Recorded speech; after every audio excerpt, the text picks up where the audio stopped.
ركز معايا بعد إذنك وسيب اللي في إيدك وخليك معايا. كلمتين هيفيدوك طول حياتك.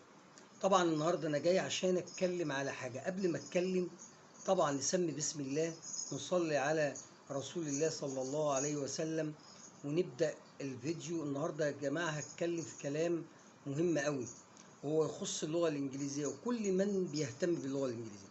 طبعا كتير من الناس يقول لك انا مش عارف اتعلم لغه انجليزيه، الانجليزي صعب، الانجليزي رخم، اعمل ايه، ابدا ازاي؟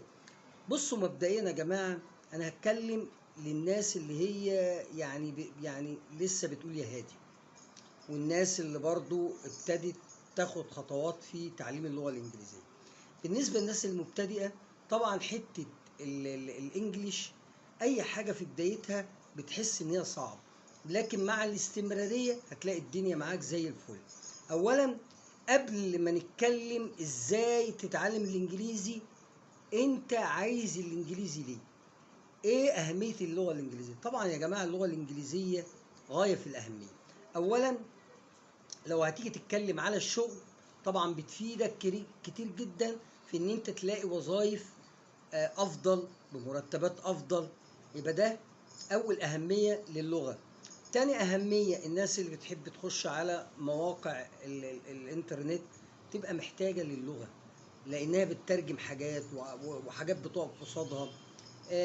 كتير من الناس اللي بتستخدم مثلا الكمبيوترز او الحاسب الآلي برضو محتاجة للغة. حتى الموبايل اللي انت ماسكه في ايدك محتاج للغة الانجليزية لو انت بتظبط حاجة او ما الى ذلك.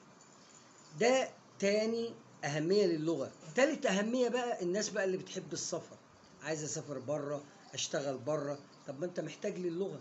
اول حاجة، اول اهمية او اول حاجة بتسأل فيها هو اللغة.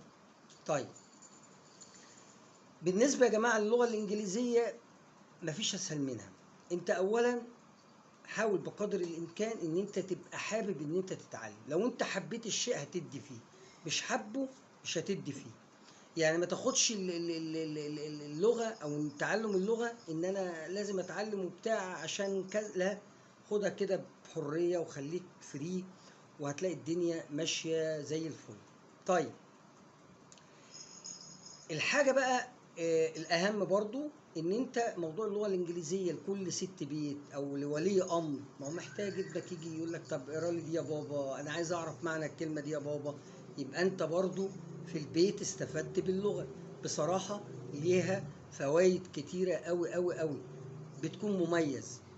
طيب